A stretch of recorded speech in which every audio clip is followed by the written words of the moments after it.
네, 미국에 상장된 한국지수와 야간 선물 살펴보죠. 오늘 세 가지의 지수가 다 상승입니다. 코로 ETF가 2.98%의 우상향이고요. EWI ETF도 0.98%의 플러스권, 야간 선물도 0.35%의 플러스권입니다. 뉴욕 증시 오늘은 S&P 500 지수와 나스닥이 사상 최고가 흐름을 이어갔고요. 오늘 국내는 어떻게 예측이 될지 저희와 함께 하시기 바랍니다. 또 오늘은 오라클이 정규장 마감 이후에 실적을 낸 이후에 27% 폭등세를 나타내고 있는데 엔비디아에서 오라클 아니면 브로드컵 이쪽으로 이동해야 되는 건가요? 라는 그 질문 등등 계속 쏟아져 나오는 뉴스들을 확인해 봐야겠습니다. LS증권 신중호 경영전략부부장님과 함께 하겠습니다. 안녕하십니까? 안녕하십니까? 네, 뉴욕 증시 분위기는 나쁘지 않습니다. 그 부진한 고용 지표가 나왔는데도 불구하고 금리 인하 기대는 더 강해져서 증시는 계속 우상향. 그러니까 사상 최고가에서 버티고 있다라는 말까지 나오는데요. 네. 이번 주에는 또 물가 지표 나오잖아요. 맞습니다. 그러면 경기 우려감에 더하기 물가 충격, 그러니까 스태그플레이션이라고 하는데 이 우려는 좀 어떻게 볼 수 있을까요?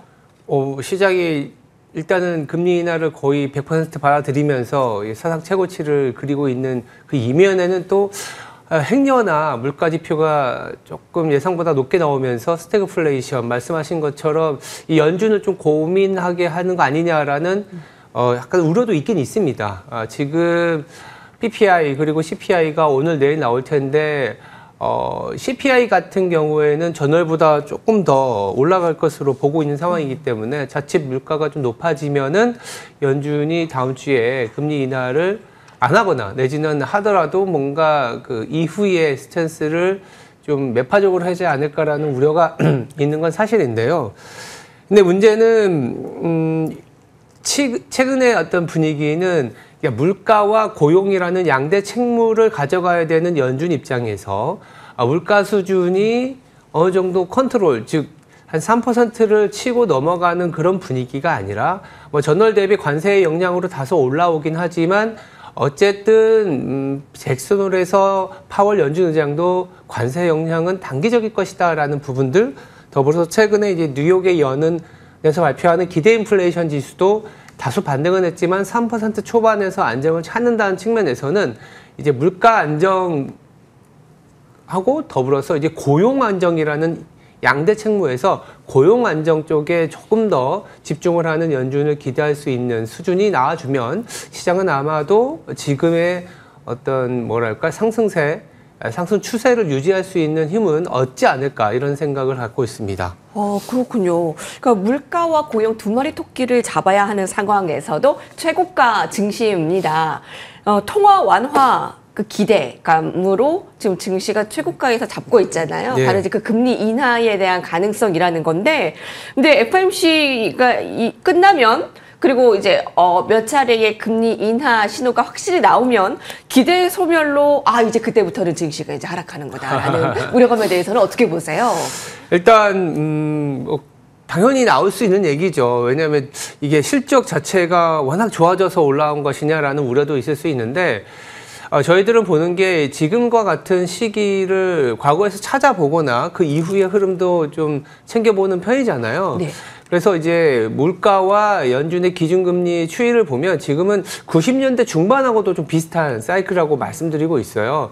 그때도 한 2% 중반의 소비자 물가 지수였고 그 이후에 어떤 연준이 2000년 이후처럼 금리를 경기 침체가 발생해서 내렸던 그런 사이클이 아니라 다소 성장률이 높아질 수 있을 만큼의 금리 인하를 단행을 해줬었거든요. 지금도 보시면 2분기 GDP가 3.3%로 오히려 잘 나왔습니다. 미국이.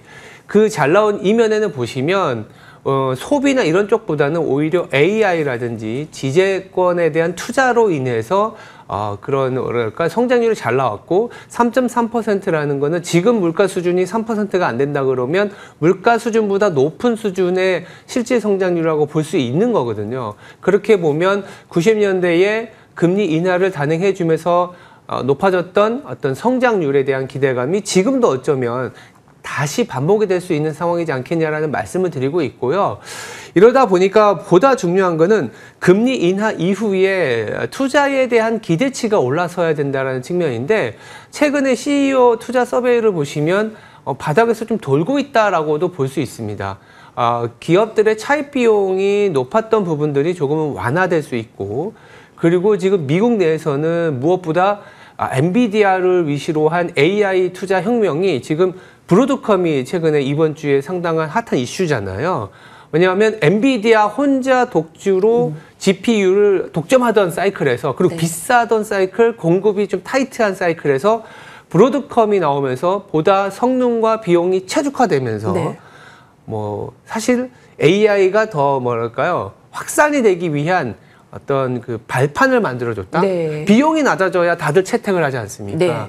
그런 부분들이라고 보고 있기 때문에 미국 기업들의 AI 채택률은 아직 9%가 안 됩니다. 그러면 브로드컴이라든지 엔비디아가 독점하던 게 조금씩 경쟁자가 나오면서 뭐랄까요? 이 아까 말씀드렸던 침투율, 보급률이 더 빨라질 수 있는, 그러면 다음 주에 나올 금리 인하가 그런 투자를 더 자극할 수 있다라는 인식이 된다면 시장의 흐름은 오히려 좀 중기 이상의 강세 흐름으로 전환될 수 있는 그런 포인트다라고도 말씀드리고 있습니다.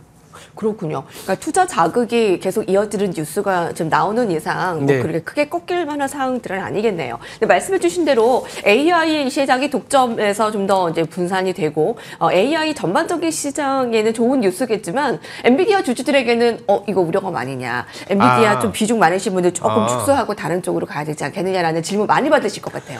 근데요, 이게 제가 이런 얘기 들을 때 조금 비교를 해보는 게 뭐냐면 테슬라거든요. 생각해 보시면 테슬라 혼자 전기차를 만들었으면 전기차가 이렇게까지 확산이 됐을까라는 부분입니다. 테슬라가 선도적으로 전기차를 보급을 하고 그 과정에서 정책적으로 정부에서 여러 가지 보조금도 있지만 사실 괜찮은 가격에 괜찮은 전기차가 나오다 보니까 보급이 확산됐거든요. 그리고 너도 나도 뛰어들면서 오히려 테슬라의 주가는 한 단계 더 퀀텀 점프를 하는 단계가 옵니다. 그만큼 산업이 커진다라는 거죠. 산업이 커지는 거고 채택률이 더 많아진다라는 측면이기 때문에 엔비디아 입장에서도 경쟁자가 나타났다라는 거는 1차적으로는 내 파이가 좀 뺏기겠네 라고도 생각할 수 있지만 그게 아니라 우리의 산업이 커지겠네라고도 인식을 할 수 있을 것 같습니다. 그래서 글로벌 IB들도 보시면 최근에 오히려 그 하이퍼스케일 쪽의 캐펙스가 더 늘어난다라는 부분, 그로 인해서 엔비디아에 대한 스탠스를 조금 더 높여주고 있어요. 그렇군요. 그래서 이게 경쟁자가 나타났다라는 측면보다는 산업을 같이 키울 수 있는 플레이어가 더 첨가됐다? 뭐 이렇게 저희들은 해석하고 있는 상황이라고 보시면 될 것 같습니다.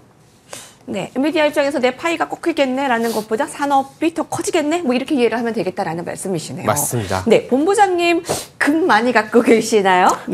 좀 갖고 있습니다. 네, 그렇습니다. 많이는 아니지만. 예. 거래소 이제 금 시장 1일 거래량도 첫 1토를 돌파했다라고 하고 이제 4,000달러가 사실 이제 뭐 어렵지 않게 느껴지는데 지금 일단 팔고 다시 사야 하는지 아니면 이제 포트폴리오 안에서 금 없으신 분들이나 아니면 이거 안전자산에 좀 비중을 어떻게 가져가야 되는지에 대한 판단 좀 해주세요. 이게 금을 안전자산이라고도 생각을 하는 건 맞지만 금 자체는 사실은 안전자산이라고 분류하기가 애매한 것 같아요. 지금은.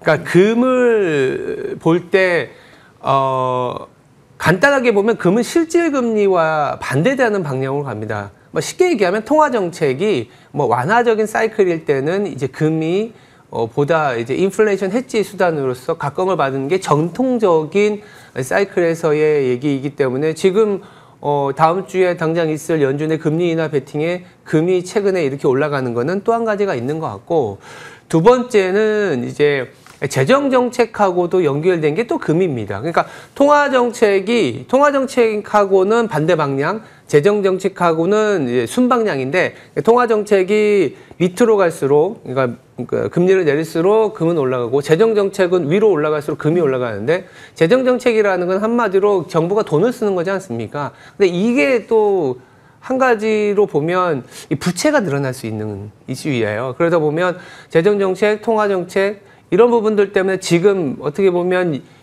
미국이 금리 내리고 이후에 재정 정책을 통해서 성장률을 더 부스트업 시키려는 게 지금 트럼프 행정부이다 보니까 금에 대한 어떤 기대가 높아져 있고, 또 하나는 뭐냐면 글로벌 중앙은행들 그리고 이머징 국가들의 금 수요가 굉장히 좋다라는 거예요. 네. 그리고 8월 이후에 금이 이렇게 치고 나갔었던 이유는 물론 연준의 금리 인하가 9월에 기대되는 부분도 있었지만 이 베트남이라고 하는 전 세계에서 중국, 일본 다음으로 금 수입이 많은 나라가 이 중앙은행의 독점적인 생산과 수입을 풀었어요. 그러다 보니까 일반 시중은행들도 수입할 수 있고 이런 부분들이 베트남 내에서 15% 이상 금 가격이 국제 시세보다 높았던 부분들이 베트남 내에서는 내려가겠지만 수입을 하면서 금 가격도 올라가는 이런 격가지의 추가 모멘텀도 있었습니다. 그래서 정리해서 말씀드리면 네. 지금 금 너무 비싸졌다. 사야 되냐, 팔아야 되냐라는 측면에서 만약에 포트폴리오 측면에서 금을 바라본다고 하면 저는 아직도 편입을 하면서 이 디플레이션과 인플레이션, 재정 정책과 통화 정책 그리고 글로벌 이머징 국가들의 어떤 안전자산 아니면 그 준비 자산으로서의 가치는 같이 누리면서 가야 되지 않겠냐 말씀드리고 있습니다. 네. 역시 신중호 부부장님의 명확한 분석 많이들 응원해 주십니다. 네, 지금 댓글창에서도요. 오늘 말씀 감사합니다. 네, 감사합니다.